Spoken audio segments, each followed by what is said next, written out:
Hello. Can anyone hear me? I'm trying something a little bit different. Uh okay. Yeah, people can hear me. I know that because I could just hear myself. Anyway, so we're good to go. Everything's squared away. We're already late. My mistake. Well, let's go ahead and get right into the game. That's going to be Seoul versus London now. London has done a very good job so far this league of kind of coming back from what I would say was a bit of a rottery start, like a rotten start. Ah, you get it. Anyway, they've managed to come back from that and be one of the stronger teams in the league, at least at the moment. Meanwhile, their opponents are kind of looking to find a similar sort of Cinderella story. Uh, kind of this entire time, Seoul has been in a bit of an awkward position in the league, we'll say. Let me go ahead and bring up what exactly their table looks like. Yeah, at the moment, Seoul only has one victory to their name throughout the entirety of the league, and now they're going to be hoping to try and unseat one of the top teams and try and claim a second one. It's not going to be easy, but they got to give it all that they got. Jots is on this Ana. Now, Jots has been practicing Ana for quite a long time, and I know that because I've been helping him with that practice. As a matter of fact, I've been helping quite a few people on Seoul in all the kind of small ways that I can. Looks interesting to me. They seem to have adopted a little bit of a variant, I'll say, of a strat that I helped them come up with. We're going to be hoping that it finds a little bit of success here. Andy on the Widowmaker is going to be pretty deadly, as long as he can just find the soft, squishy interior of Hajmir or Dakota's heads. Jots will also work. The other three will be a little bit less attractive to the sniper to go after. We'll see going forward if he manages to find a good angle. He sees the legs, but he wants a little bit more. He's not a leg man, he's a head man. Justin Shark gets an early pin onto Cybersaurus. That's going to be a nice advantage going forward. Now beginning to trade kills. These two sides are getting into this brawl. Turbo Kermit getting up close in the face of his enemies. He needs to in order to get that charge, but he's going to bite off a little bit more than he can chew and get taken out for it by Hajmir. Or no, he's going to get taken out for it by Bryant. Dakota Jones getting the freeze off. Meanwhile, everyone else just kind of slowly pedaling back in from their spawns. These respawns are starting to come through. Broderie is a bit up close and personal onto this battle. Not in a much sort of a great position, but now as the bomb comes out, manages to find two. That'll be London basically securing their victory here on the first point. Only about a minute and a half pass before they cap it.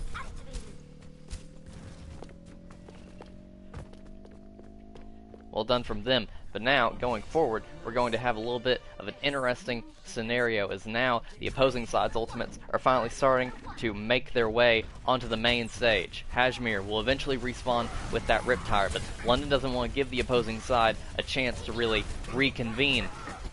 Justin trying the best they can. Meanwhile, Wesley dueling with this Roadhog with a little bit of the support of the Fire Strike. He's going to manage to connect it, but Hajmir finds two with that Riptire. That's going to be enough. That should be a good enough padding for the spawns to start coming through for Seoul. This isn't a lost game for them yet. Hajmir is struggling to find much in the way of value being up top and close up personal. Hajmir will eventually get taken out, but again, these spawns are just coming in so much faster and so much quicker for the side of Seoul, and now they're starting to pop these ultimates. They're coming so close to getting a good hold onto this point. They don't want to give up even a single tick. Dakota comes out with the Widowmaker. Comes out with the Widowmaker now. At this point, it's a Scrub Merc, the last to fall. And London will gonna have to retreat as we finally see a Torbjorn brought out. Torbjorn is alive, baby.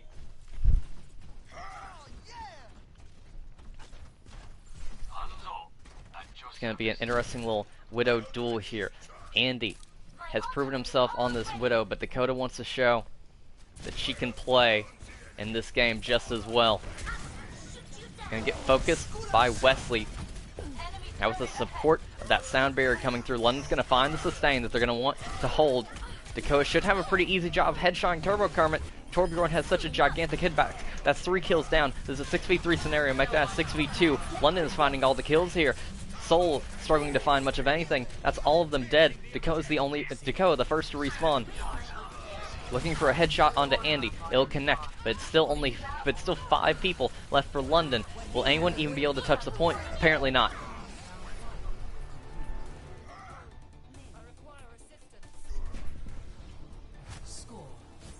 That's going to be the first round captured pretty quickly for the side of London. 4:40 left to go. It's just merely the fact of the matter that even though the side of Seoul were able to hold on for quite a long time and keep going in, they were never able to secure enough. They were never able to find the kills that they needed. The only time where they really found any sort of respite was when Hajmir found his rip tire and used it to get a quick 2K. But other than that, if you have to depend on ultimates, if you have to depend specifically on one ultimate in order to close out every single fight, every single time, you're going to find that eventually you're just not going to have it when the moment arises. Now going forward, these two teams, it's going to be London pretty happy with their position. They have a lot of time to work with here and a lot of opportunity to burn. If you're Seoul, you're looking at that time bank that the opposing side has, and you gotta be wondering, well, even if we do manage to cap the first 2 points this time around, will we even have a time bank comparable to the opposing team? That's what they're going to be looking for going forward. We see that Seoul has a very fast composition. They have the Lucio, the Tracer, the Sombra, and the dive tanks. Bryant in order to kind of bring up the rear and fly wherever he needs to go. This team composition is entirely based around the idea of finding a single opening and launching onto it. And those openings are probably going to either be Roddery or Turbo Kermit. Both two pretty stationary heroes. They don't have much in the way of movement capability. We'll see now as Seoul trying to position themselves. Justin concerned going out into space as Mercy Pocket is getting kind of worse for wear. At half health, Justin decides to go in. He's going to be punished for that decision. Roddery connects onto a second. That's going to be 2 kills now, make that 5.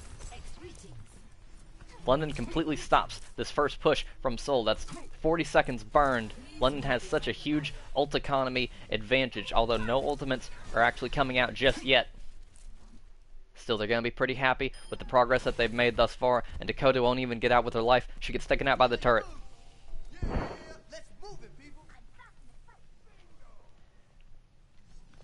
If you're Seoul here, you have to be wondering, what exactly do we do against this? Where do we go? Do we position ourselves? Do we let Dakota get in the back line? Do we try and go perhaps left side? It's kind of a bit of a tricky situation, but they've decided that left is the way to go. Hashmir will be the first to fall, but now this fight is getting pushed down onto the point. Hashmir will get rezzed up. This is still a 6v6. Wesley getting demech'd, and he's hacked, so we can't actually pop his ultimate. Andy, using his tactical visor, connected onto Justin Shark, will do a lot of damage furthermore, but Turbo Kermit is the one who's finding all of the damage with that Torbjorn ultimate. If you aren't expecting it and it catches you by surprise, that Torb Molten Load can literally take out an entire team, as we've just seen. Especially powerful during these types of objective-based maps. Objective-based is in, you have to be on that point, you have to be on a payload, things like that. Andy finds an early pick onto Bryant. Andy always connects these first picks, always connects the first kill, always giving his team such a huge advantage before the fight even begins. And now as the ultimates, as we see it now, they've swapped onto a slightly different tank line Seoul has.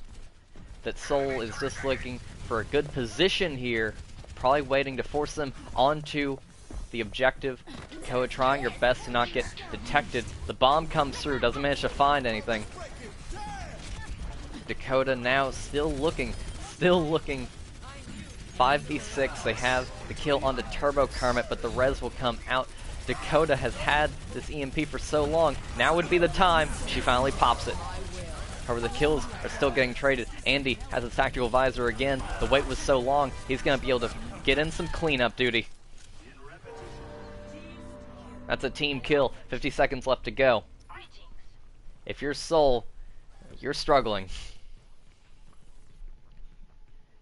The question is, again, what do they even do about it? They've tried the dive tanks. Now they've been using the sort of mainstay on the ground sort of tank line.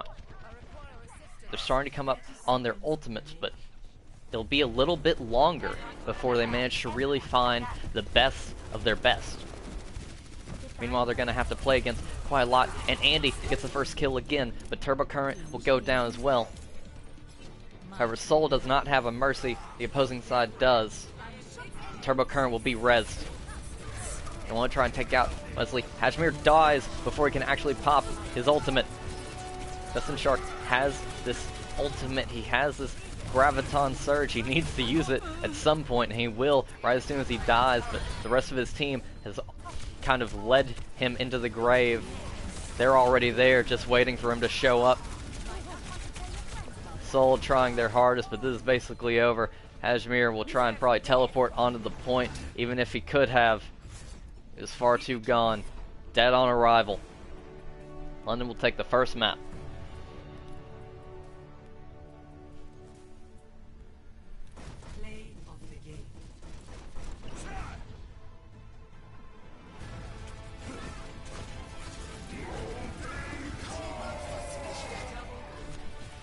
Jesus.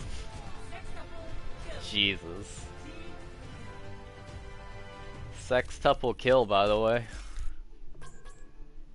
Absolutely rotten. Turbo Kermit, you know him as the Lucio One Trick. In fact, no. Torb main now, boys.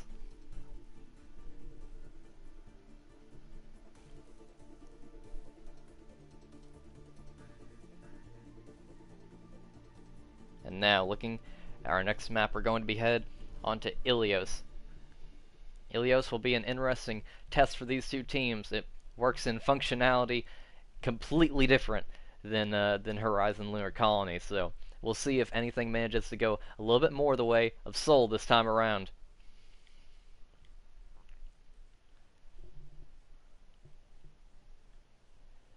Looks like we're probably having a sub. Rodri out, Athena in. Rodri out, Athena in. West out, Smeka in. West has already excused himself from the lobby. Looks like we're good to go. No one's telling me otherwise. Athena rocking the Boston Uprising player icon. Okay. We're good to go on to Ilios. Question is, what will the first map be? Lighthouse? Ruins? The Well?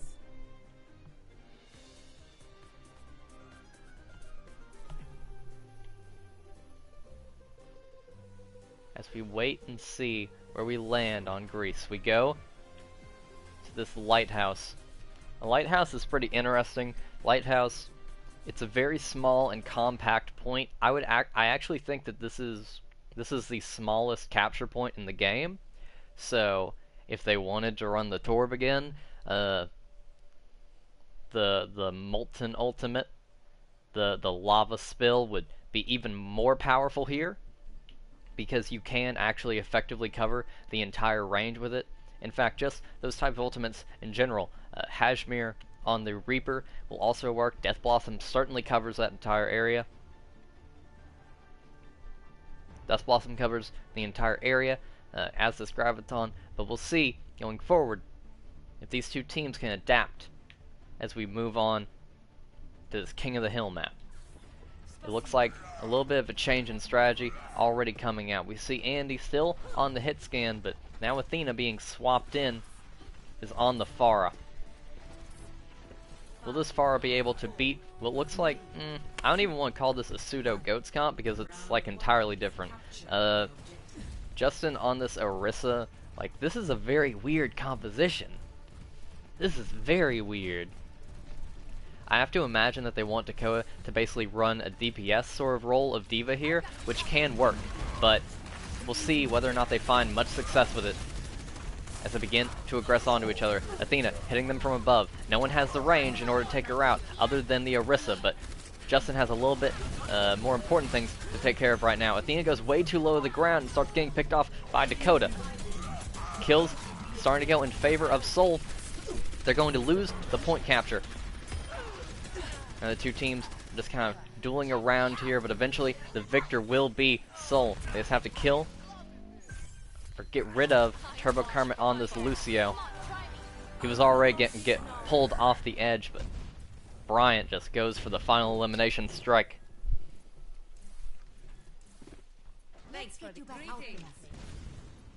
As far as ultimates are going here, Bryant coming up on the Coalescence, Johnson, Hajmir on theirs as well. Meanwhile, London basically only have this barrage on the way, express order. Athena's trying to shoot in, but all she's finding is a barrier until Justin kind of makes himself a little bit exposed. Dakota gets an early kill on the Smeka. The main tank down is going to make this a lot more difficult for London to actually go in on, but they're going to find the rest of the kills. What happened down there in the bottom?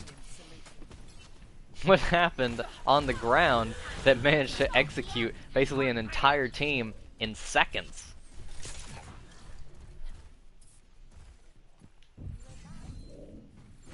Seoul, they don't want to take this loss without a fight. They want to try and prove that they can still hang with the big boys of London. Hajmir looking for an opportunity to use this ultimate. Just wants to find the death rattle. The ultimates are starting to come through. Athena manages to connect two with that barrage, and Turbo Current will boop off Hajmir from the side of the map. Hajmir will find another with that boop, and that's going to finally be the point captured again for London. Finally going into the double digits of percentage gained.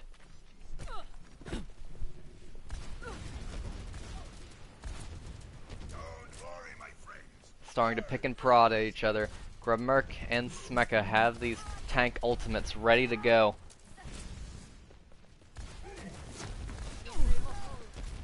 Athena's still doing damage from above as Andy is the first of all.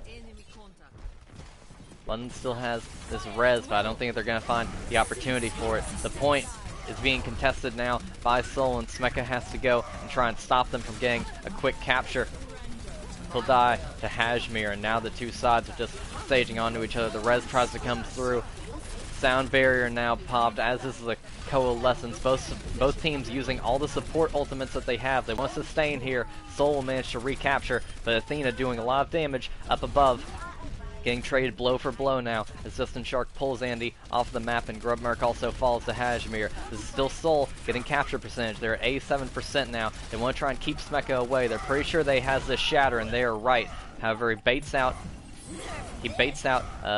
Justin and manages to eventually find him when he doesn't have that sort of fortify ability. Manages to get the pin. Now he sees the opportunity, gets two with that shatter.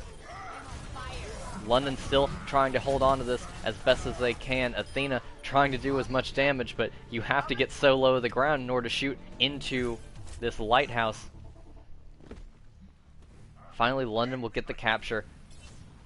But going forward, Seoul, they still only have to take one fight, and there's enough time for two attempts at it. Plus they have the ultimates, one for damage, one for sustain. Meanwhile, all that London has is this barrage. Granted, if Dakota doesn't realize that the barrage is coming through, it can do a lot of damage, but she's going to be looking to find a good opportunity to defense matrix it. Athena sees the chance. She connects it onto two. That should be all that the side of London need to win this fight, but Hajmir isn't happy with it. He wants to use his ultimate as well. Now the sides are trading pretty evenly. Both side of London have this ultimate from the sound barrier and use it to kind of sustain this fight. Bloody brawl, only one fight left to go here. Someone has to give, someone has to win. Athena trying her very hardest, but she is just struggling that little bit. Athena's struggling just that little bit. Turbo Kermit manages to get the boop onto 2. That's all they need. That should be at the very least, but Jots, it's still just even trading. Jots is getting so much damage done, no matter where the situation lies or what the situation is. Now he sees that Roadhog. He probably wants to stun him out or boop him off the map, but he still isn't connected. The bomb comes through, doesn't find anyone. The hack finally on the Jots. They want to try and take him out, but he's done so much damage this entire fight. It's looking like Seoul is slowly going to win out in the end, but enough time has passed that London is starting to get in these respawns. As far as ultimates are coming in, Athena still almost has this barrage, and now's the opportunity. She's going to see it. Manages to get the D-Mech. Manages to get the kill onto Jots, taking out the savior of Seoul. Turbo Kermit gets this ultimate out, the sustain comes through. Andy also coming back in with ZMP. That'll be the hack onto basically everyone in sight, but that's not a lot of people. Hajmir trying his best. They finally delete Cybersource. They finally get the D-Mech onto Grubmerk. Turbo Kermit also falls. Everyone dying on the side of London. This is Seoul. They should be taking it finally here and now. Smega has the shatter, but he won't even live long enough to get it off. Now it's this Athena flying around, trying to distract and sustain for as long as possible, but finally the wick will burn down and Seoul will capture the first point.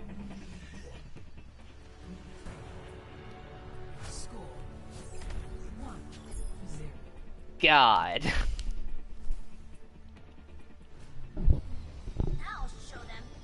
And now we go on to Well.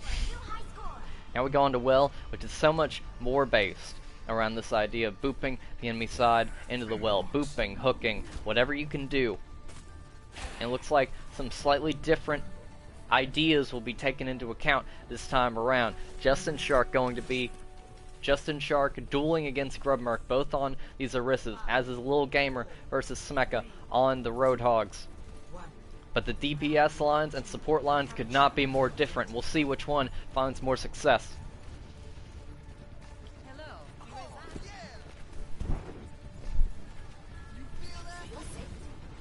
Athena up in the air, trying to get some early damage done.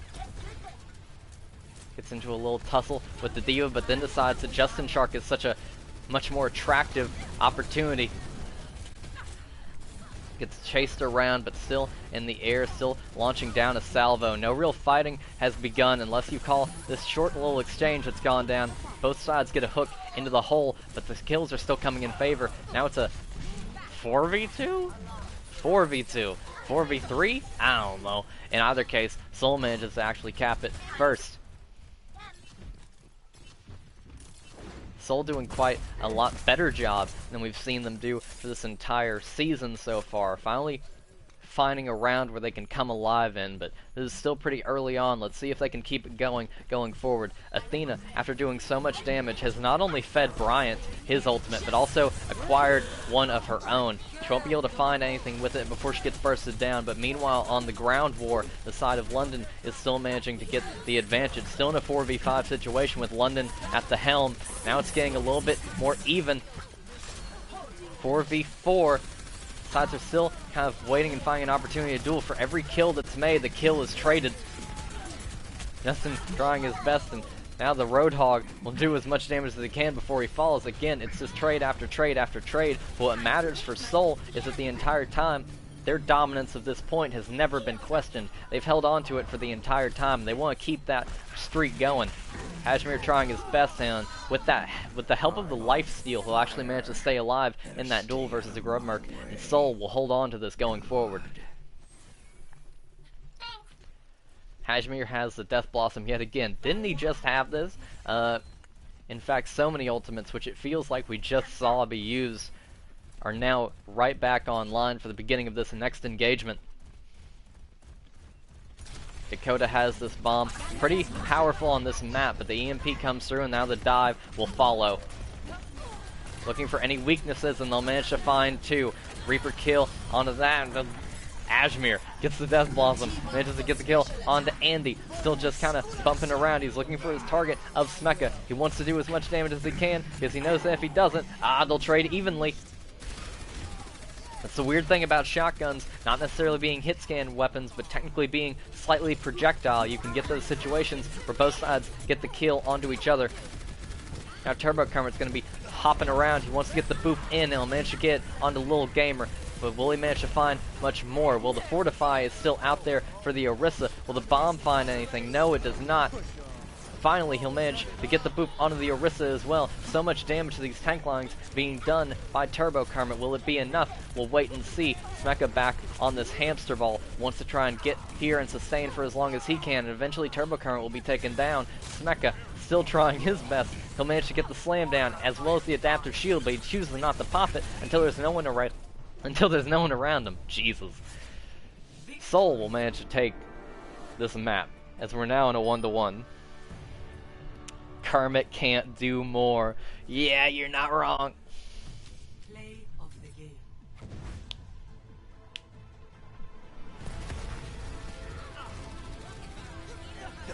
Kermit, this entire map has been an absolute force to be reckoned with. He's done so much, and it's meant nothing. 10 environmental kills. 10! Now that's a vote of confidence. Turbo Kermit being a better DPS than the rest of the actual London DPS line that time around. As we now go on to Numbani.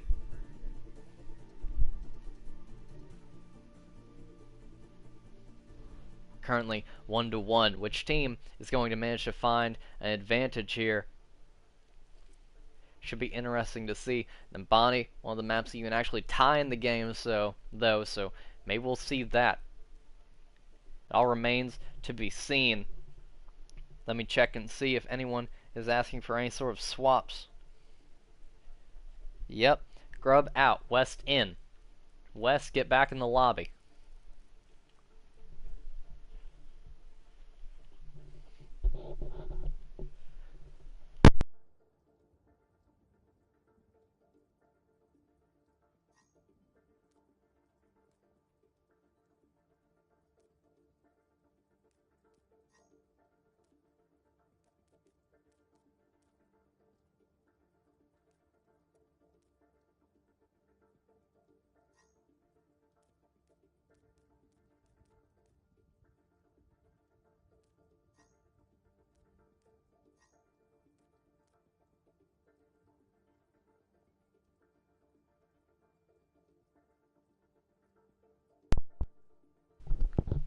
Apparently my family might be going to see Halloween at like 5.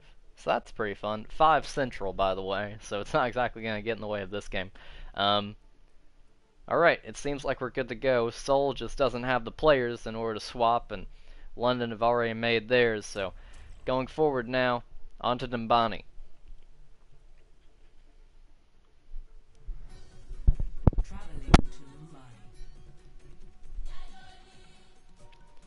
Now, Numbani is kind of an interesting map. It favors a lot of high ground. It's almost, I would say, well, it's interesting. You can run most things on it, but clearly dive tanks are pretty well oriented for this type of high ground scenario. There's basically a high ground for most places on the map, whether it be this sort of statue's feet, that area right there, that plateau, or that walkway, up until you get to the final area. At that stage, it becomes a pretty harsh ground war, which is usually won off the back of a flank or a really strong ultimate, maybe both. And we'll see that now London seems to really like running Athena on this far. I'm not really sure why, because to my knowledge, we've never really seen Athena play Pharah that much. I think that this is more of just that London likes the playstyle of playing a Pharah, and they decided that Athena would kind of fit into that mold once she moved on to the team. But so far, Seoul is kind of exploiting the fact that even if she does do a lot of damage, she doesn't actually connect much in the way of kills if she's not managing to use her ultimate, and even then, she only half the time seems to find even a trade before getting vaporized. Might have a little bit more success here, as we see that Seoul technically has a lot of soft counters to Pharah, but very few hard ones. Now poking and prodding around, looking for an angle to go off on. She should have just seen that arrow, so she should know that the Hanzo is on the right side.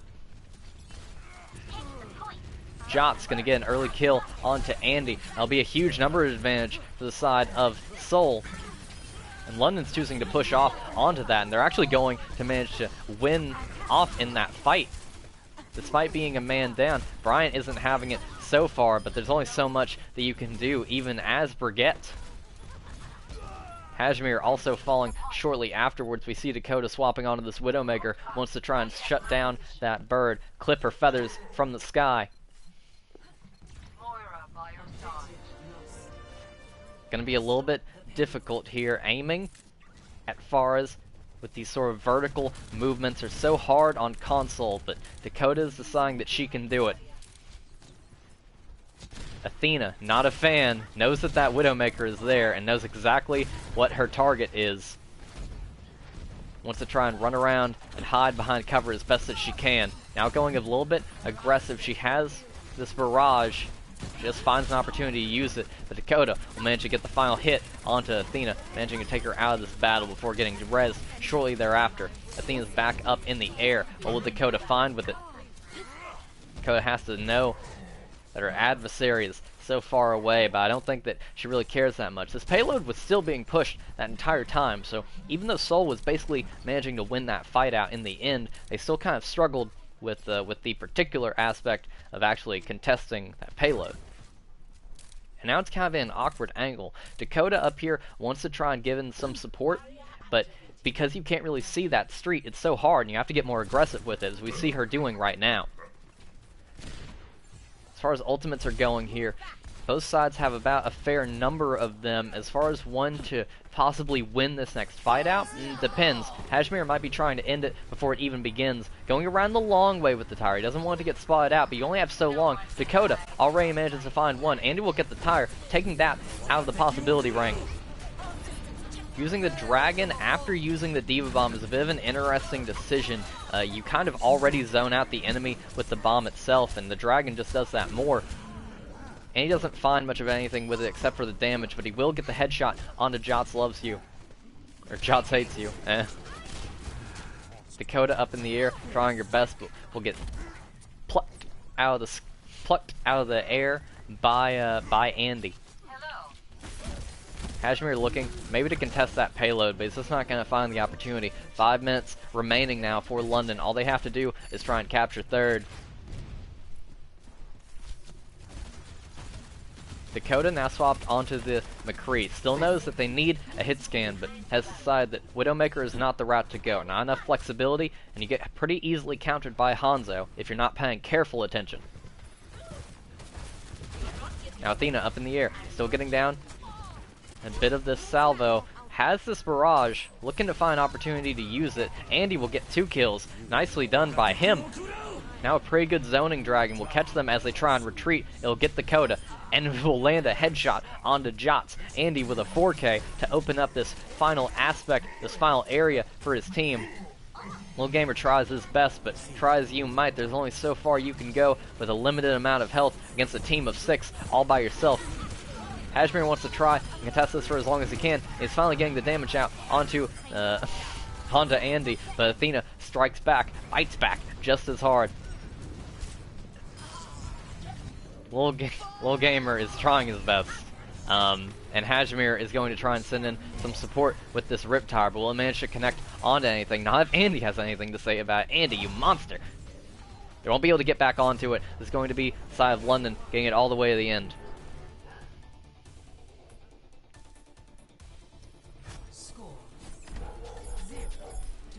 Those are dogs in the distance. Yay.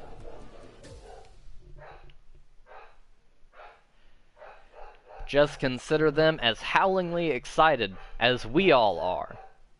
London managing to capture with 3.5 minutes remaining. Now it's going to be on Seoul. We've seen them in this position before on the first map, Horizon. London managed to have such an impressive first capture. And Seoul was just never able to compete with it. And we'll see if that history repeats itself going forward.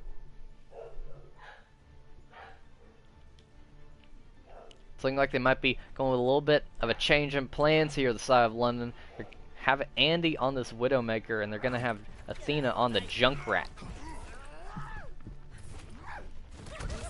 London's committing pretty hard to having Athena and Andy fulfill the specific roles of hit scan and projectile, which is fine.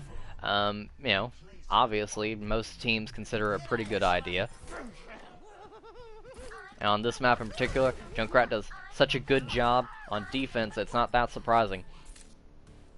Gonna find a little bit of a struggle to get much in the way with Andy's Widowmaker though, because while he will be able to probably connect it onto Hashmir, who has such a large hitbox, and maybe onto Moira, even if he gets the hit onto most of the other casts that the enemy team is running, he's still going to struggle to actually confirm a kill. See, he gets the headshot on the little gamer, but with so much health on that tank, it's just not going to be enough to confirm the elimination. Now looking for a kill onto Moira, but it's going to be Seoul just pushing their way up. Andy has so much ult percentage from all the damage that he's already done, but it's going to be null and void if you can't actually get those kills. Athena now trying to spam through, getting a lot of ult charge off of hitting so many bodies with these mines. And Andy will get the kill onto Justin Shark, the final headshot hit. Now Athena sees the opportunity to take out the trapped player, but it's just not going to find it. Athena pulls out the rip tire, trying to hold on to as best she can, but he'll get taken out. Hashmir finally gets to feel what it's like to take out a tire instead of being the one who gets the tire taken out. Andy. Well, that's what happens if you stand still in Overwatch. Just kind of have to expect that.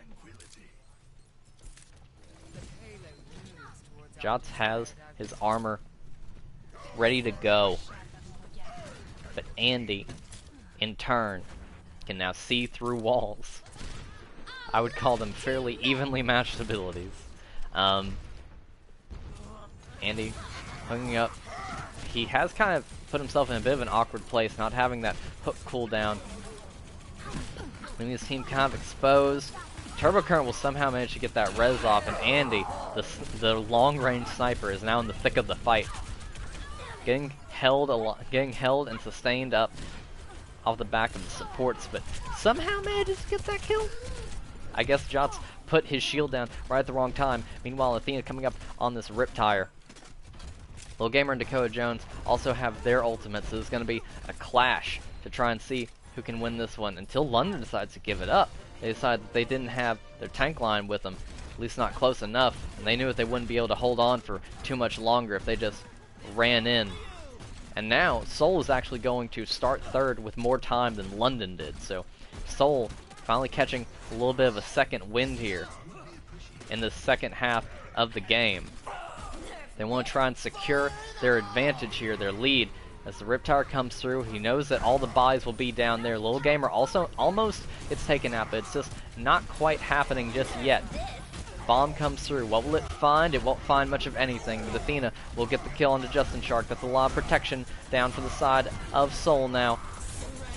Lil Gamer trying his best, but as they fall one by one, London just took a lot of damage at the same time. All their health bars started to go down quite low, but no one was able to confirm any kills, and Athena now sitting, waiting for her healing to finally come through. It will eventually make its way to her. Lil Gamer has this Earth Shatter.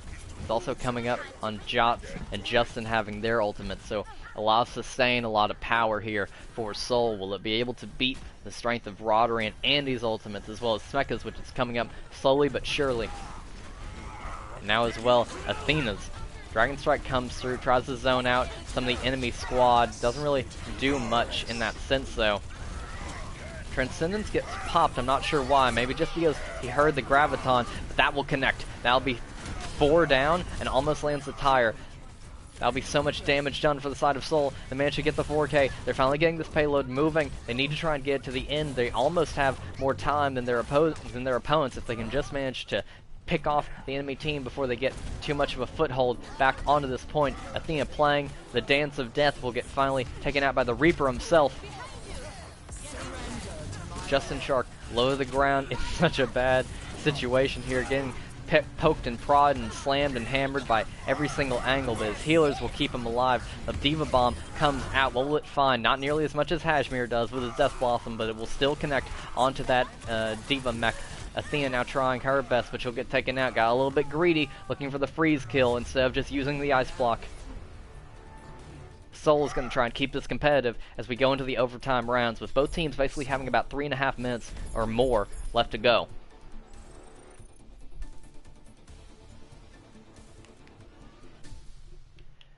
Not badly done at all. Seoul is making a statement here, making a claim that they're a better team than they were in Stage 1, and I'm certainly happy to see it. Maybe not with the heroes that we've seen them kind of working on or practicing, at least for the most part, but they're still finding a little bit of a stride here.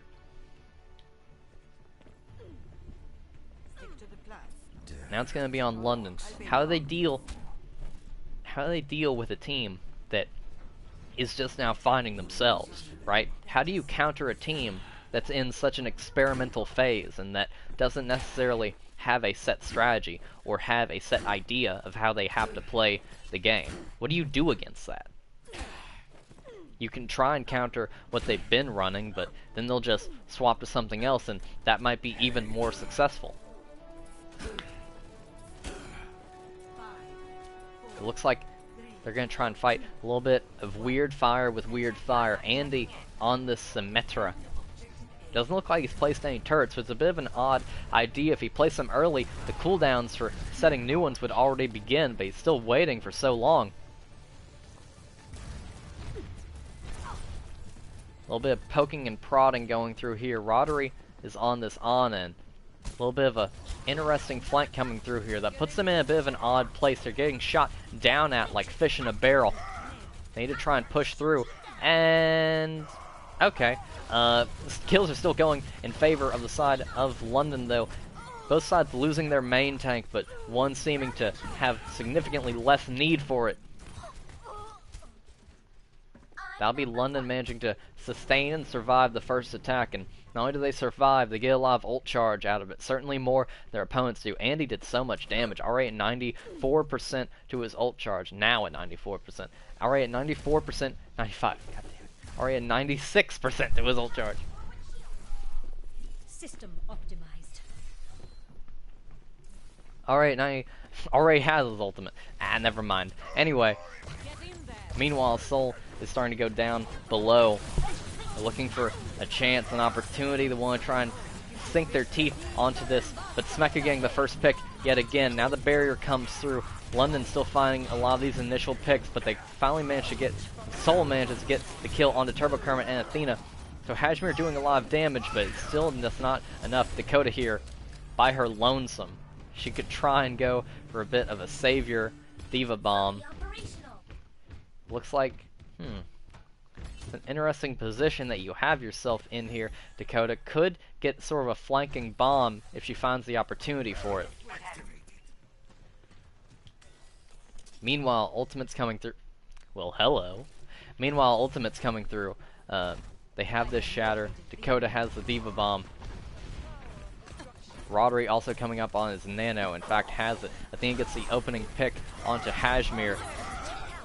Pins coming through. Yeah, the Diva Bomb comes out and it manages to find one, but this is still a 3v4, not in favor of Seoul.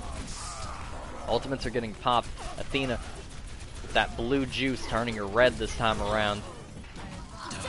Brian doing so much damage, but Athena punches right back. Repositioning. The minute left to go. London. Well, hello. With a minute left to go, London do not have that difficult of an obstacle here. We see some changes coming through. Now running double main tank for the side of Seoul.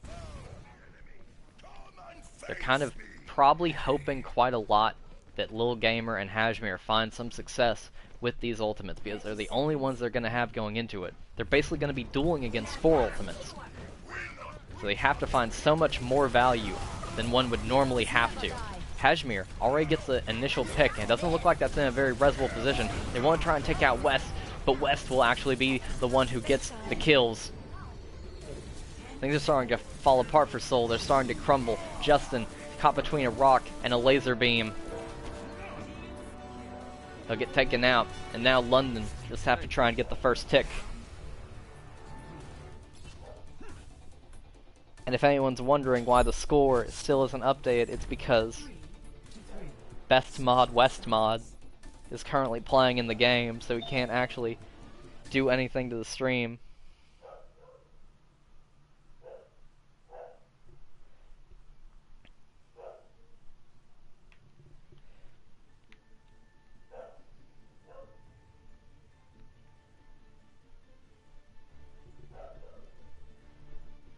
And now, what do these teams do? What does London do? Seems pretty easy for them. Just kind of run whatever you're comfortable with, whatever you feel like you can get that first tick with. But is it going to be that simple? Will Seoul just crumble under the pressure? They're not really able to play for too much here. Even in the best of circumstances, all that they're going to manage to do is get a draw. So what do you do, Seoul? What do you do? It looks like they've decided that they like the idea of the sim, so they're having Dakota hop onto it, and Dakota's actually making the executive decision to place turrets before the fight gets underway. Meanwhile, London choosing to go with a pretty interesting composition here. They have Andy on the Bastion because they trust his aim just that much, and they have Athena on her comfort pick of Genji. They kind of trust that all that they need is just one standout play, one opportunity. Athena managing to connect quite a lot of shurikens as it already begins. Already at 30%, now make that 40 to the ult charge. Sees so many targets right there, ready and available, but misses that strike onto all of them. Meanwhile, Smeka getting burnt to a crisp by those turrets, but they'll only manage to find so much success. Andy gets taken out early, but Dakota will get traded in his stead. Two teams are doing fairly even at the moment, and now Andy, well, technically speaking, London has the advantageous positioning, but they have to try and hold out here until their Bastion returns. Luckily for them, they'll get that initial pick onto Kashmir, but at the cost of Smeka. And if they don't have that shield, then Andy is going to be in such a bad position to actually get much of anything done. But they will have it. The respawn will come through. Athena now coming up onto this Dragon Blade. Almost there. Just 10% more left to go. Meanwhile, Andy actually connecting with solid kills, getting something tangible for all the time and effort that's been put in. Good nade coming through onto the Roadhog as well. It'll stop him from being able to heal himself for quite a while, but eventually it will return. Athena choosing now. Now's the time. I can take him out. Takes out Justin Shark and his power-up right at the same strike. Turbo Kermit actually getting the final kill on the Kashmir. That'll be London taking it in 2-1 lead.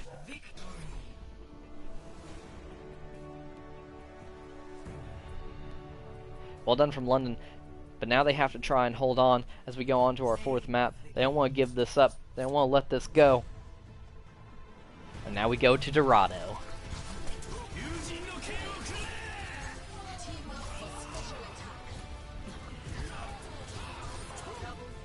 Is that a pro Genji?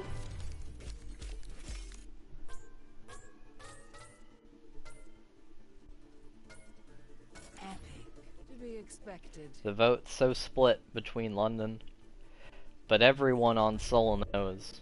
Our boy, Bryant. He did so much for us.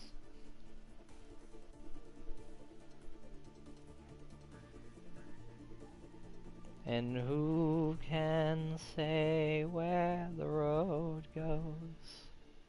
Where the road goes? Where the road goes?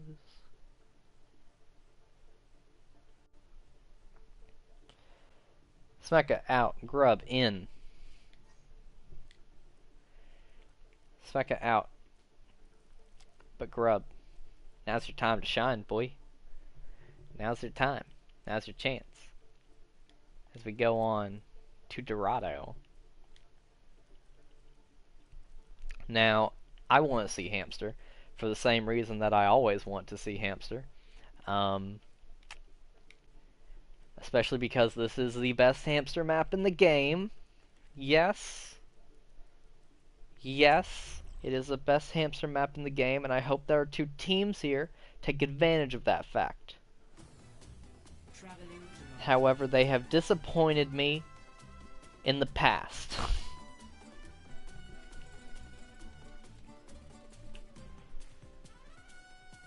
We will get to see, though.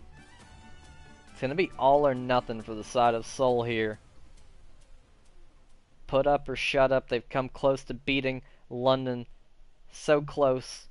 Managed to get so much time on their second go-around, but still didn't even manage to secure a tick on Dambani during the overtime round. That's got to be hurting in their soul.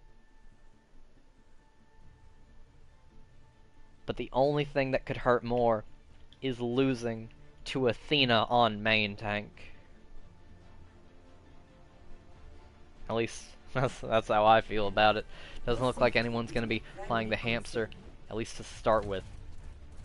Which is upsetting, to say the least. But that is just how it be sometimes. Dakota on this Mei. Mei is, I think, the strongest hero in the game right now, as far as climbing on ladder goes.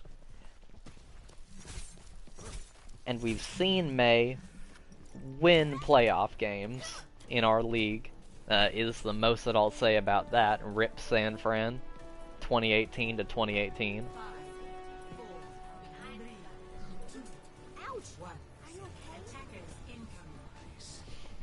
And now, who will find the advantage here? Andy on the Bastion. They just want to get this momentum going forward. He's going to be playing against so many of his counters, but as long as they can just still keep Andy alive, sustain him as best as possible, they'll do okay. They're playing this double shield.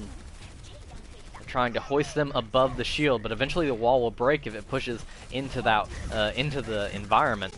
It will kind of displace Andy, and he can't actually get any shots off from where he's set up. He sees Hashmir to the side, secures the kill onto him. Meanwhile, Athena going in all the way.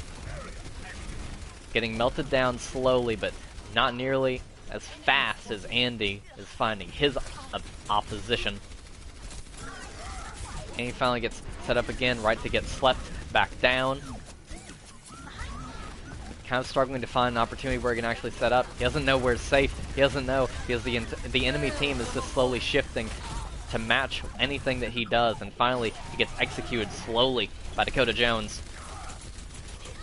It's going to be Seoul managing to hold on here at the very end. The bomb will be in an interesting place, but not actually find anything, West. Sorry to let you down. Grubmerk, now in the Zarya. He had to give up 62% ult charge for the Orisa in order to make that swap, but he decided it was worth it. Andy not making a similar swap. And this is interesting. This is actually a really interesting comp that I like quite a lot. It is entirely based on protecting the Bastion, and they don't even manage to do that. West will get demeched. This is a really tough place to be for London. They can't push in because of the blizzard. It's going to be difficult to escape because they have such bad numbers. Andy now swapping onto the Widowmaker. He probably wanted to stay on Bastion in order to use the ultimate, but after getting melted so quickly, decided that it just wasn't possible. West is playing right now. He can't be here to update the score. Andy looking for a shot, manages to at least hit a body before getting melted by Justin, ripped away from his perch. Athena's going to be in such a poor position, just get completely stunned, melted, hooked. Andy actually connects the headshot on Jots, but not before the icicle finds his brain. Minute and a half left to go here, and London haven't even managed to get it to this first tick. London have quite a lot of ultimates, so they're playing into so much more. Dakota has this, Dakota almost has this Mei Blizzard, and as long as it doesn't get eaten, it's basically going to be a free win for them. not enough mobility here as he tries to wall them off, and now freezing them from above. Not a bad idea, and we see it get some dividends, but not as much as Hajmir's tire does. Minute left to go on the clock, and now these two teams, I want to say they're trading blow for blow, but that's not nearly the case. It's in fact going to be the side of London who are faltering so much here. They've tried everything. They've tried the Bastion strat, they've tried not the Bastion strat, they've tried Zarya, everything. And it all falls down to Hajmir and Dakota on this DPS line, as well as Justin and Lil Gamer also finding so much more 30 seconds remaining. with their hook and pulling combos. And meanwhile, Jots, has he died? I don't think he's died. This entire Seoul team is doing so well, and they look like they're in tip-top shape, but can tip-top shape save you from a tip-top bomb? Apparently, he'll be able to find the sleep onto Grubmerk, and that'll be a pretty good place to start. The numbers are still going down for the side of Seoul here. It's looking like London finally, in their darkest hour, will manage to get all the way to the end of first. That's not much to brag about, but it's at least something to show for all the work you put in. They're pushing forward just to make sure that no one goes for any last-second contest, but no, they're giving it up. The side of Seoul is. Dakota on this Widowmaker. He wants to go toe for Andy's sniper. It's going to be a little bit of a difficult game, but deciding that he can or she can still win it regardless. On the ground, it's a really far back defensive stance that Seoul is taking here. They're giving up so much ground in order to take what they think is a good position for them to be in. And to be honest, I don't like this. I don't like what they're doing right now. It gets eaten entirely and utterly. Now Grubmerk is going to try and push forward, find the shatter, get swept out of it. Will get taken out by Hajmir. Still an even trade. Athena now up above, gets the body shot, and a little bit of a duel with Dakota, manages to secure the kill. Athena wins her duel, but the rest of her team does not.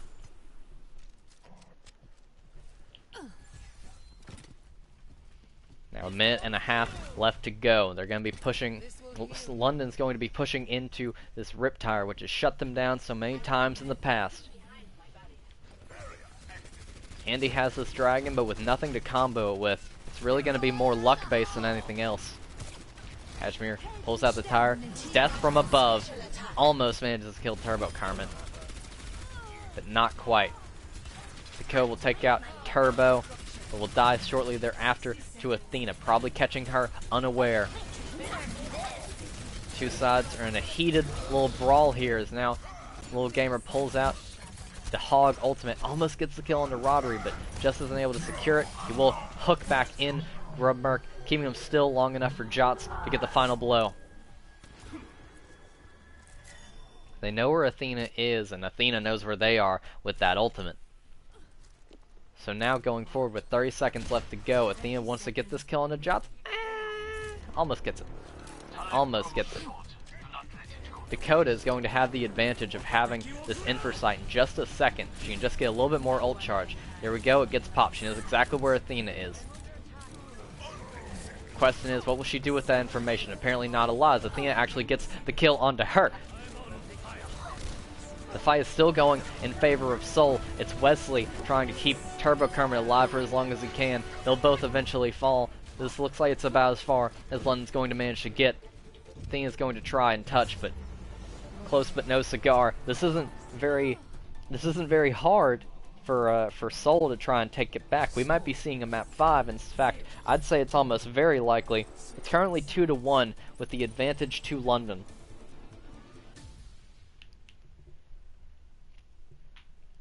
Seoul have shown up so much this entire game, and they're not ready to go home with their luggage packed just yet.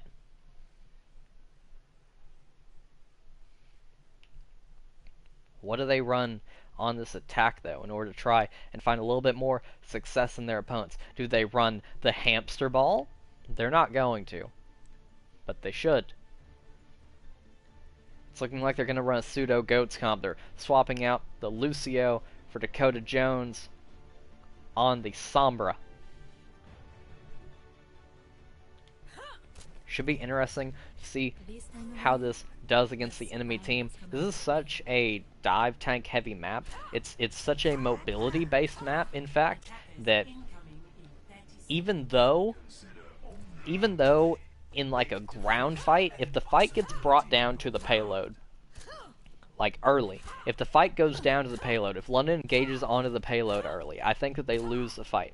But if they keep their distance, if they slowly pick off the health of the opposing side one by one, slowly gain a little bit of ult charge, I think that this is absolutely doable, especially if Turbo Kermit can land some of the nades that he's going to have to in order to stop the massive amounts of healing that the opposing side is going to have. Turbo Kermit wants to get a little bit aggressive early on. Andy, meanwhile, trying to do much the same. The shield lifted up, they still managed to find much of anything. Dakota in a bit of an awkward position, has to translocate back out of the fray. Out of the fray, and how to save a life is what Hashmir is going to be wondering as he tries to escape in his baby form. Will get just far enough away, but he's still not able to protect his team with the defense matrix anytime soon. Will eventually get the remech, but the rest of his team is already dead. Who's their defense matrix if everyone's already gone? Turbo Kermit doing a good job of keeping his team alive, keeping things simple, keeping them right in front of him, so it's very difficult for him to even think about missing a single shot. However, currently at this stage of the brawl, keep in mind, with only a minute down, Seoul is basically just as far as London was when London had a minute left to go. So this is not a bad place for Seoul to be in. However, Athena waiting patiently with this Riptire until the enemy side begins to push right back in. Now coming down, gonna try and hit him from behind, get the kill onto two of them. That'll be enough. Athena will get kind of melted down her own, but trying to escape in the safety of the rest of her team. Turbo Kermit blind to the 6 HP rat right in front of her. Wesley will actually get the kill onto Dakota. Dakota probably gotten too reckless of positioning or put down a bad translocator.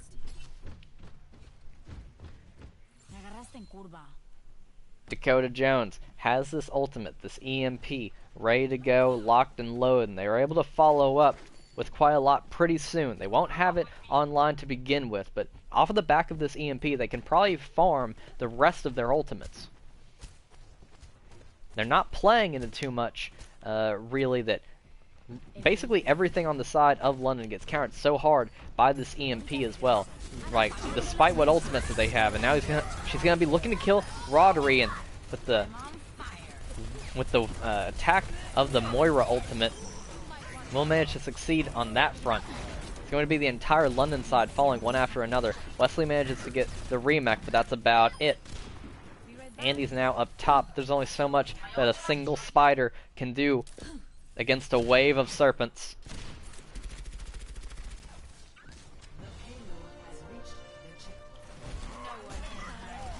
Four minutes to go, basically, for the side of Seoul, just to try and get a little bit more than their opponents did. Nano Boost was administered onto Grubmerk, and okay, it's just a bevy of ultimates now. A bevy of ultimates that, through all of it, manages to get the kill onto Turbo Kermit. Armor also coming out. The two sides beginning to trade now in a honest engage. Andy gets picked off by Jots. How did Jots kill a sniper? He's a brig, who knows? Wesley manages to get the final hits onto the D-Mech and Jots. And London's not going to make the same mistake that Seoul did. London's going to push forward. They want their opponents to try and fight for every inch of space that they want to try and claim here. So, while it may seem a bit risky for London to be so close to the opposing team's spawn, they still have the advantage of that even if they lose here, they're still probably going to have time to at least touch the point again, which they wouldn't have if they stayed back, like Seoul did in the first go-around.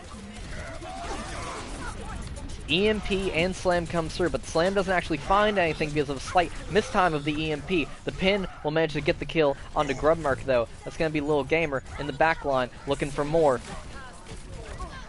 Lil Gamer getting held up by the rest of his team, kept alive for only so long. Hashmir has this Diva ultimate. It could be everything that they need in a pretty good spot for you. He's going to throw it right out. Doesn't find anyone, but it forces them to get a little bit more separated than they probably like to be. Now Hashmir goes in deep, looking to get the tracking kill onto the Moira. Doesn't have to track if the enemy team is caught standing still, though. Athena, now on the Junkrat, has this Riptire, probably hoping that this will be their salvation. Looking for anything, looking for one, doesn't manage to find even a single thing. Little Gamer gets melted down. There's absolute chaos on the payload. Both sides know that this is the fight. This is where it all should come down to.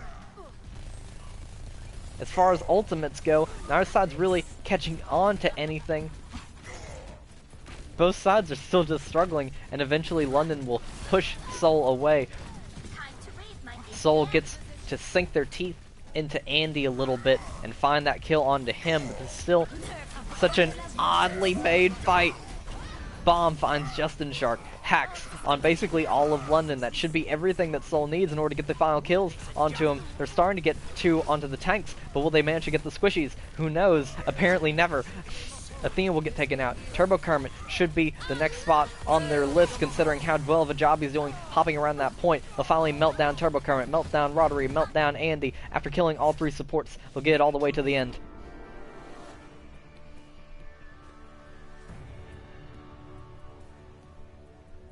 God. We go to map 5. Oh!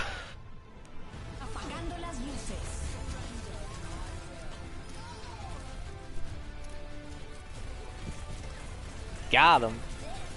Honestly, I mean, that got me. I was like, huh, what Riptire would have been good enough for a play of the game there. Aim, monk ass, yeah.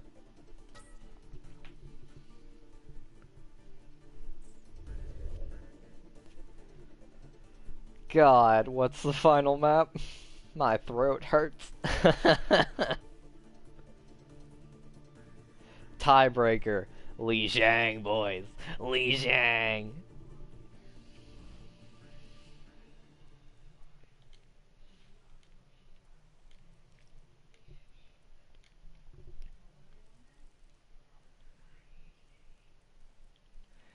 Li Zhang Tower.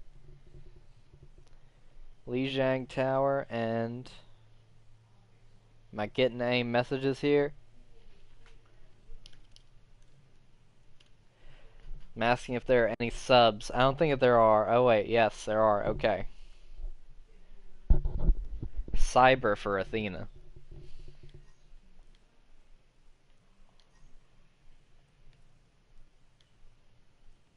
The hell? There we go.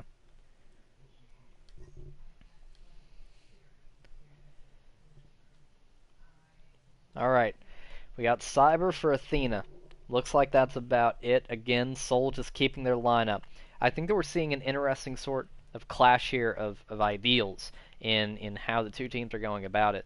Well, I say that, it's more just a clash in resources. So, London have so many players that they're able to sub one or two out every single game. Seoul does not. So, you have London who, if they lose a round, they just get to say, okay, well, who was underperforming, or what's our plan going in the next fight. Meanwhile, you have Seoul, who's just forced to play together again and again and again. And over time, as a unit, they're either going to get really strong, because they'll learn how their sort of systems go, and they'll learn who they can trust with what, and things like that, or they'll completely fall apart if one of them gets particularly tilted and they don't have anyone to sub them out for going into the next couple of maps. So I think that's a really interesting sort of conflict that we're seeing here. London, with their ability to swap out whoever they feel like isn't doing well or who doesn't work for this map, but Seoul, who has to stick with it through thick and thin. When in doubt, goats it out. London's motto of the day. But Seoul want to try and play this another way. I don't know. I think that there are ways that you can counter goats, but I don't think that Orisa is one of them. Orisa can just get absolutely steamrolled, pulverized has a huge head hitbox for D.Va and Lucio in order to benefit from, and doesn't have the speed in order to escape if the entire team surrounds her. Dakota already spotting this out, so they should know, especially now that they have the recon arrow. Both sides should know exactly what the other team has. Cyber gets hacked. It's not going to be enough to stop him from helping assist with killing the Justin Shark. Hashmir tries to put things more in Seoul's favor, but there's only so much that a lone sniper can do. It's going to be the first point captured for London. And here's your question, Seoul. What are you going to do now? Now that you know what the enemy team has, what do you do? Apparently the answer is Hashmir on the Junkrat, Lil Gamer on the Rhine, Justin Shark on this Zarya, and Jots on the Ana.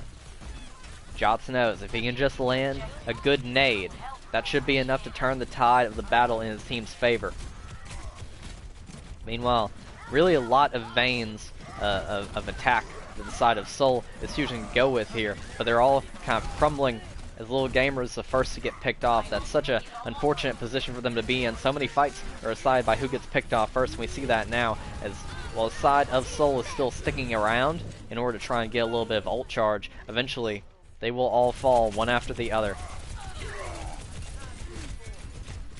Dakota now just getting boots and bounced around before finally getting executed by the sound beat. Hashmir almost has his Riptire, but they're facing down quite a lot of ultimates from the opposing side, so this is about to get pretty hairy. I have to go into third-person mode just to even understand what we're about to see. Coalescence come through, as the EMP.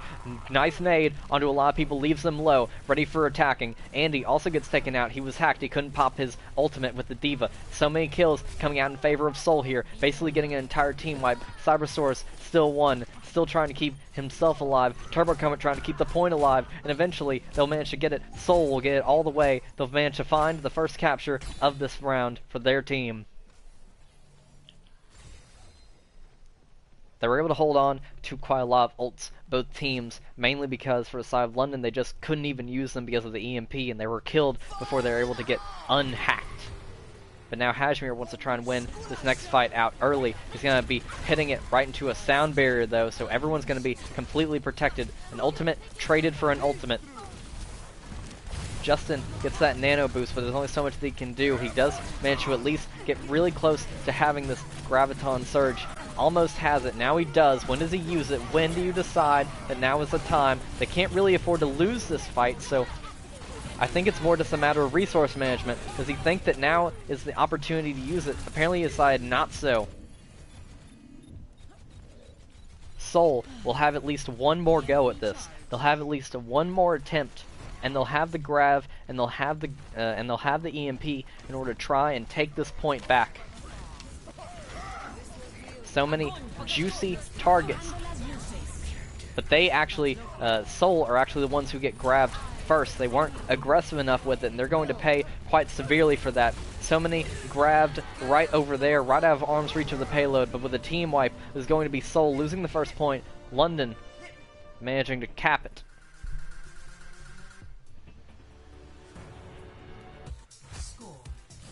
This is the tiebreaker map, as a matter of fact. This is the tiebreaker map, and we have London in the lead. Seoul can't afford to lose this map, but what do? They know that the enemy team is playing this Goats composition. They have to expect that they're going to keep playing it. Do they play counter Goats? Do they play Pharah? Pharah's really strong on this map. Do they play Lucio and Brig? And, okay, Goats versus Goats. No. No. Goats versus Goats, ladies and gents.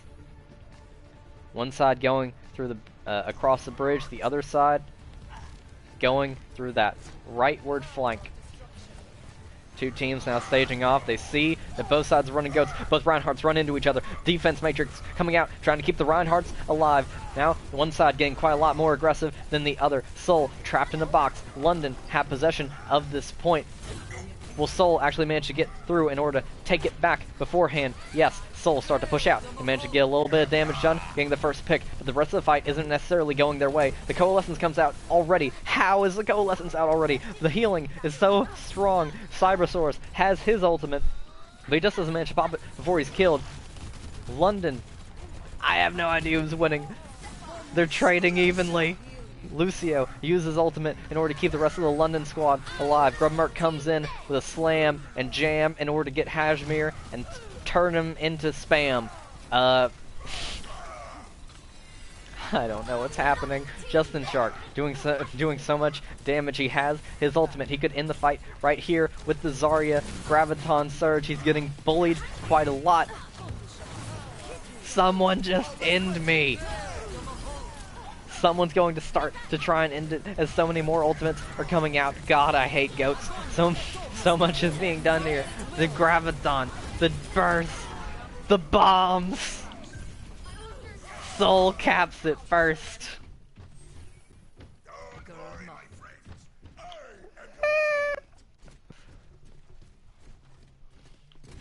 What was that? What it was London losing the first cap and now swapping off of the goats composition. Kind of. Now they have the pharmacy pocket. Pushing on. Pharah really strong on this map. Usually you don't play her if you don't win the first fight though. It's so hard to push on to the point with the Pharah. Bryant choosing now to pop his ultimate. Like Seoul, by winning that first prolonged fight, are in such a strong position and advantage. They're going to get so much percentage before the opposing side even has a ghost of a chance of being able to come on here.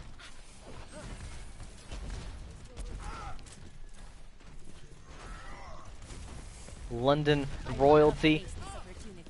If London's royalty, Seoul is trying to commit regicide. Lil Gamer has his shatter.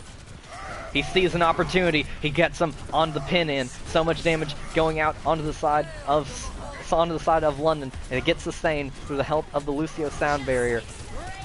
The Pharah exists and manages to do damage, I guess, but then gets killed by himself. Justin Shark doing a lot of damage as well on the Wesley. This is still going in Seoul's favor. They're still managing to keep this alive so well. 82% now in favor of Seoul. This comes down to one fight. Rodri has to escape. If he gets caught out, he knows that he won't be able to be with his team going into this next brawl. He chooses the suicide. Bit of a rough decision, I would say. Grubmerk has this shatter. He connects it onto two. Will they be able to follow up with the damage? Grubmerk is the one who gets melted. Both Reinhardt's down. Wesley has the Graviton Surge. He manages to find two with it. How much damage will be followed up with onto that? Apparently, it's the side of Seoul who are going to see the bark and bite back. They're going to manage to get the kill onto Cybersaurus, onto the Junkrat. Wesley should be next on the hit list. Finally gets taken down. It's looking like the side of Seoul is going to be the ones who take this map. We're going all the way to the end, ladies and gentlemen. Grubmerk putting up a time, pitiful resistance as best as he can. We're going on to the final round of the final map. Hello there.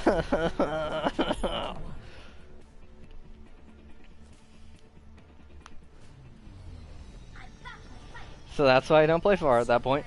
But Pharah is fine if it's the first attack, because if you win the first time with Pharah, if you win the first fight with Pharah, then you're in such an advantageous position. But if you have to try and push onto the point with Pharah, you just get obliterated. It's so hard. It's two goats comps again, by the way. Goats again, by the way. Oh, London trying to go all the way back around. They're going to get spotted out early. A bit of an interesting place for a brawl to begin, but it's surely brewing as the two sides begin to swing into each other. Bubbles getting popped out as well as defense matrices. Who's exactly going to be the first to fall? Both teams are still managing to keep themselves so alive. No one's really going low on health despite all of the blows that are being traded. A lot of ultimates being gained here now for the side of Roddery in particular. Coming up on the ultimate, but Turbo Current might be the first to fall. He's so weak, will get taken out. They're going to need Roddery to get that extra healing with the Coalescence, but he's not popping it just in time to save the rest of his team. Andy will get demeched. Cybersaur's weak as well. Andy will finally get killed. This is all going in favor of Seoul. A little bit of an even trade now that the fight's kind of winded down, but now that Seoul is managing to actually pop their Coalescence in turn, as well as have that sustain with the ultimate of the... But the Shatter comes through, trying to shatter dreams, but their dreams will be shattered with a 4-man counter shatter coming through. It's still just a brawl. It's still just everything. It's still London managing to take the first point capture. I hate this. Okay. Wesley has the Graviton Surge. Andy has the Diva Bomb. But Hajmir will be the one who secures the first kill going into this fight. It's going to be a numbers advantage. Now our side has a res. Grubmerk gets pinned, or not pinned, he gets stunned out. Now Diva Bomb coming through, doesn't manage to find anything from both sides, except for that D-Mech onto Andy. The pin will find Wesley as well. That's so much damage done to the tank line of the side of London, and it's looking like Seoul want to try and take this point back. This is our place, this is our house. Cyber doing the best they can, but there's only so far you can go. With 38% capture, it's going to be Seoul saying, now, come and take it.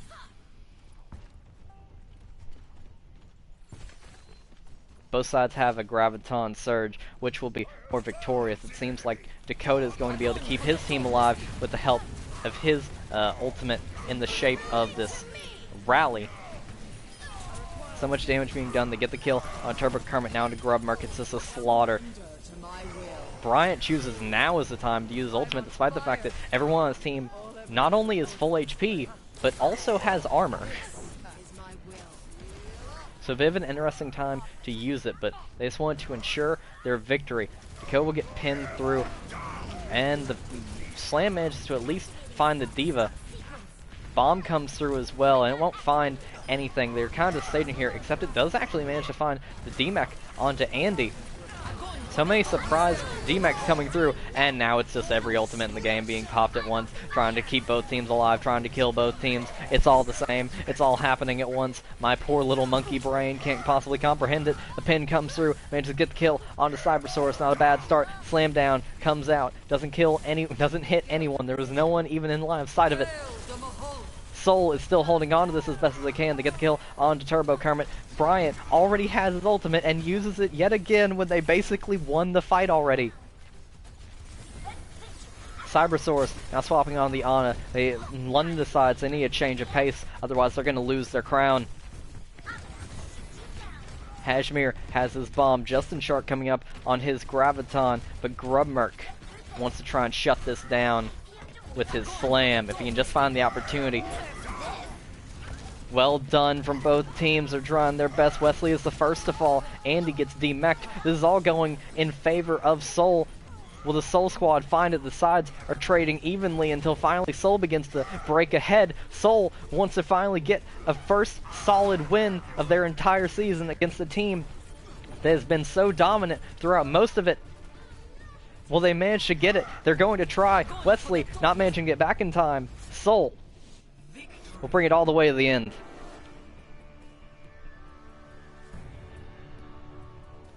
My throat hurts.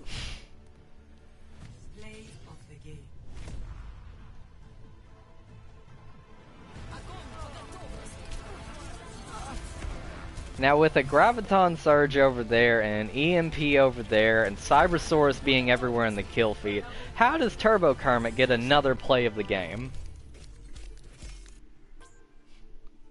Isn't that like his third? Isn't that his third play of the game in this set?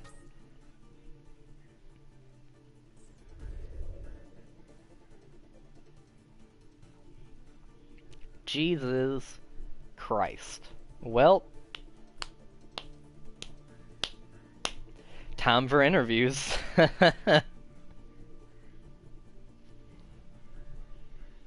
Oh boy. Oh boy. Um, I don't even know who to interview from Seoul, to be honest.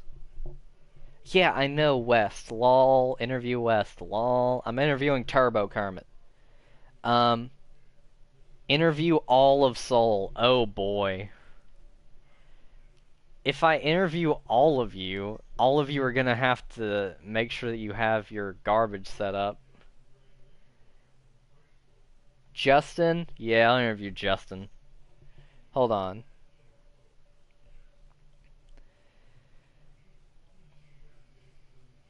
Let me see. Uh, ugh. What is happening? What is happening? Me. Okay, Bryant wants it. You know what? Fuck it. Justin, you get it next time. Bryant, you're in.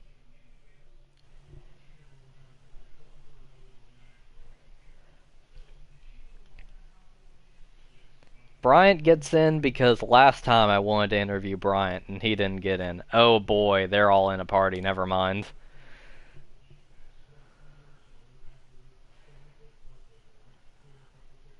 Guess I'm interviewing the whole team. Hello. Hello, everyone.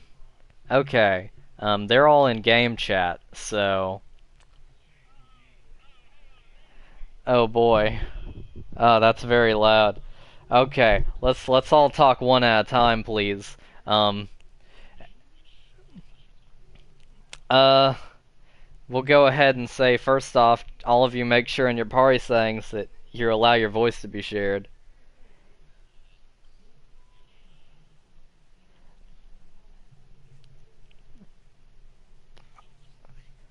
Yeah, all of you should check just in case.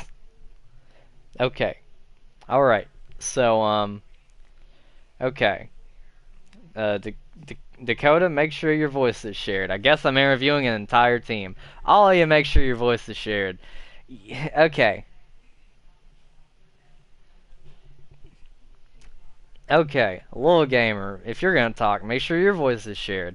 What an absolute mistake this idea is. Anyway, um, oh boy, okay. Uh, so whichever one of you wants to take this question, um, despite only winning one game throughout the rest of the season, you have just beaten a team that most people would consider at least like top two in the league. And it was close, but you still beat them. So how do you think you did it?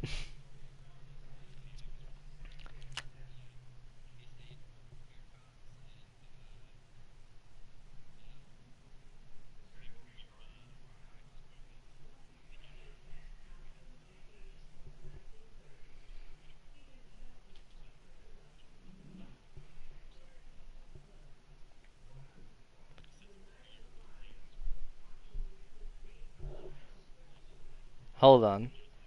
Hold on. He can't hear anyone. Interesting. Let me check something.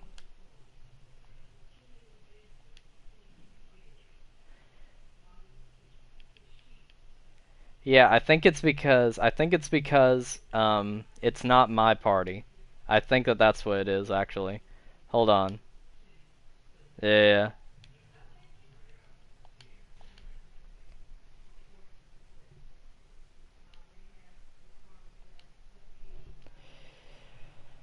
Oh boy.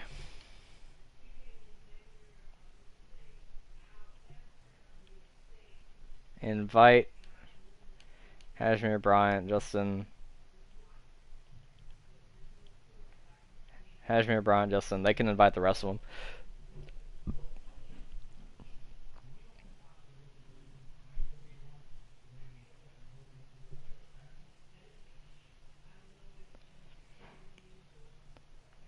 Alright. Just, okay, now the question is, can you people hear them now? I was only able to invite you three because I don't have any of the others friends or friend listed. So, if you guys want to invite them, then there you go. Um, Okay, there's a friend request from Jots. Okay. Whatever. The party's on public. Anyone can join anyway. Alright, you should all be good. So anyway, just go ahead and recap. You guys managed to beat one of, most people would consider, the top 2 teams in the league. How'd you do it?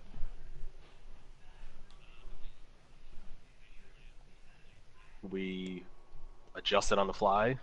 I want to give a shout out to Justin and Lil Gamer's tank play, which was fucking incredible. Yes. Sorry, I'm not supposed to swear. It was I do it incredible all the the entire time. game. That's true. You are a potty mouth. Eh, Yeah, I fuck think you. it was just. I love you too, trivia. It was just a good game, and I think everybody was just ready and a lot of practice this week. So, yeah, we're heartened by the result. So you guys think this is to quote an old high school musical song, this could be the start of something new. Um, I think it was clever. So beyond that, you guys said that you feel like your comms were clear. Tell me about that. What is your communication structure? Do you have an in-game leader? Do you kind of all solo call? Yeah, so we split it up between Justin and myself, kind of making the bigger calls. Justin's the in-game leader, so he's calling out targets and everything. Mm-hmm. And I think, yeah, we worked on communicating with each other, as clearly and succinctly as possible, and it worked really well. Everybody is smart and can play the game really well. Yeah, it was just a team effort, honestly, because I think we're much more than the sum of our parts. Yeah. Everybody I, did their I jobs. kind of struggled to find an individual to interview because most games have a standout player or even like 2 standout players. But it just felt like there were a lot of moments where all of you did something very important that either like led to a contest of the point or led to you guys winning the map. It felt like that was happening really often. Like you were kind of all changing roles around in that sense. So I thought that was very interesting. Well, we've been playing together for some time now, and some of us have been playing together even before when this community became a thing. We've really managed to develop a pretty good synergy, and I really think that shined today because we kind of are intuitively knowing what our teammates are going to be doing. Mm-hmm. There's a level of absolutely. trust there. Yeah. Right. Yeah. And a big thing I think was, we've struggled over the last couple of games, so identifying what our problems were and really focusing on, making improvements in those areas like focus firing and, being patient and all that good stuff, communication, and it's paid off. So You guys also have the new advantage of finally getting a few captains or pseudo captains. Do you think that having some people who could VOD review or who could kind of call out individual things helped you guys much here, or do you think that was a lot more figuring out as a team as a whole how to kind of fix together all your moving parts? I think it's definitely both. Yeah. Mm-hmm. I know that last season there was a difference when it was just us playing together versus us playing together with VOD reviews and like tips and kind of strategies to test out and try to practice. So I definitely value that we have easier access to that. Mm-hmm. But I also don't want to discount the work that each of us individually and collectively have put into kind of refining our own game skill. Mm-hmm. yeah, definitely having one huge thing that we instilled when Justin became a captain was just a weekly practice that we can plan on, which is huge. And then having some excellent advice from coaches, a certain trivia caster who Hello. you may know, what has been awesome just to help us with Yeah. number one, understanding what we can work on, and number two, understand how better to break down the other teams and understand the game a little bit better. Mm-hmm. Yeah, not to toot my own Yes. horn, but after merely one coaching session with good old trivia. Seoul managed to beat London. Does that mean anything? Well, I don't know. we did get I don't know. we did get dumpstered the game right after that session, so I don't know if that The really the counts. knowledge didn't have time to settle in your minds yet. That's very true. That's very true. So, But, what'd you guys think about London? Because Wes is in my chat saying that he feels that London played kind of dog shit. Do you guys think that maybe London was off their game today, or do you think that you were both playing really well, but this time around you guys just managed to come out on top? What do you think of your opponents? I think they played well. Sorry, go ahead, Dan. I think they weren't really prepared. We tried a lot of new things this time around. Mhm. So they may not have been prepared if they knew what we had played in the past, and prep for that. Then mixing it up the way we did really wouldn't have helped them. I don't know if that is the case, but we definitely tried some new things here, and it paid off for us. I think they tried a lot of new things as well, which were. I mean, they ran several different weird strategies. Mhm. So Yeah. I don't know. That was the case. They were just kind of swapping in and out. I think they had a lot of moving parts. So I don't know what was going on their end, but I think they played really well, and it was down to the wire. Yeah. It was not an easy fight. No, we definitely had to work for it. I'd say I for would even, some friendly banter. I would even say that they maybe played a little bit better than us, because the first map they rolled us, and then after that it was a contest every time. So, it feels like just by the numbers they may have played a little better. We just won the important fights. Mm-hmm. All right. Well, I eventually have to pass this off to someone else to cast the next game, so I'm gonna go ahead and end this interview here, so I can try and catch someone from London before they decide to all leave. All right. Adios, See ya. ladies and gents. Thanks. Slurp, slurp. It is a. All right, pretty interesting. I liked their comment that they felt like London couldn't really predict what they were doing because they were experimenting. I basically said the same thing at some point, that I felt like even if London countered them, Seoul had the flexibility in that moment to just swap around what they were doing. So now the question is, who do I interview? I'm going to go ahead. Wes doesn't want to be interviewed, so I guess I'll interview Turbo Kermit, which is kind of who I planned on interviewing anyway.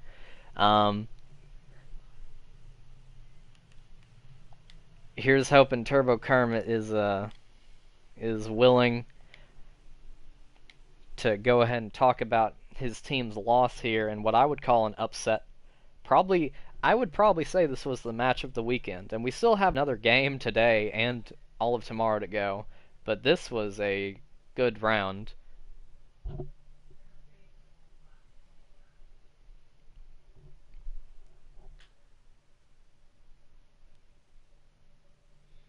Hello, Kermit. How's it going? Hello, Trivia. Hey there. Just do me a favor and make sure your voice is shared. Yeah, it is. I think I'm gonna. Yeah, let me put my initial D down. Okay. Settings. Yeah, it is shared. Yes. Okay. So, it was a very close game, but you guys did eventually get, I'll say, upset by Seoul. What do you think happened in this game that led to that result? Well, little preview is that we have new players and some players that needs to take responsibility and play more. So I took a little feedback from all of our players and teammates and their ideas what should be done for the team. That ended up being a lot of substitutes, changes, maybe something that wasn't good for us because we didn't know how to play around them, and we have had a little bit a communication problems with main tank and some other players, especially today when Grab's microphone actually broke, so he couldn't even speak to us. That was a bit unfortunate. But yeah, I don't know, like, I just think that we didn't play like we are used to play, and it hurt us too much. Mm-hmm. So you guys think this was just a bad game played on a bad day? If you could play it 100 times over, you'd win 99% of the time. Yeah, I think so. And I don't mean it wasn't a bad game. We played as well as we can play with those threats that we did because we are not used to 2-2-2. We are not used to playing around Genjis or Macris or like our main tanks switch around Westian play for Ilias. Like, I think it was more about the roles and the hero pools and like that we didn't have the same amount of sustain from our healers as well because we played with two. Like people played as aggressively and got punished for it, and also like I think we didn't talk enough. I think it's more about that, not only that we played badly or well, So you think it but just to be kind of... honest, Mm-hmm. Go ahead. yeah, I was just gonna say that Seoul was really good. Like I think all the teams, like Florida as well, last week, like teams are really underrated. Like I think all of the teams in this league are really close to each other, but people just don't understand it always because some teams get smashed so often, and but they have the potential to beat anyone because the level difference is it's still so small. So you think that ultimately speaking, uh, this was just a game where Seoul came in today and they were on their A game, and you guys came in and you Yep. kind of made a few fumbles here and there, had a little bit of technical issues. Yeah, and we went in and because our players thought that it's a good chance to try out the new things. Maybe not new things, but like things that we have tried out a lot of times in the comp game, comp ladder, and the scrims as well. But yeah, as a captain, I made a decision to listen to my players and try it out. It didn't work this time, and I think against New York we are back how it should be. So a bit of an experiment gone wrong, unfortunately for you guys this time around. But if you Yeah. feel like if you feel like next time around you'll be able to return to form and hopefully have Grubmerk's mic back and working, I think I think Yeah, possibly. I think that Yeah, go ahead. no, I wasn't going to say anything. Just keep going. Okay. Uh, yeah, I think it will be interesting to see how London stacks up next weekend. You said that you guys were against Seoul? New Or no, York. not Seoul, not New you, York. New York. Yeah. Next weekend you guys will be playing against New York. Should be interesting to see a little bit of a return to form. I noticed that you guys were swapping around quite a lot, and it makes sense now Mhm. if it was because you guys were experimenting quite a lot. Well, Yeah, we all decided that everyone should be playing from 2 to 3 maps. I played 4 and Andy played 4, but that was only because Connor couldn't make it, unfortunately.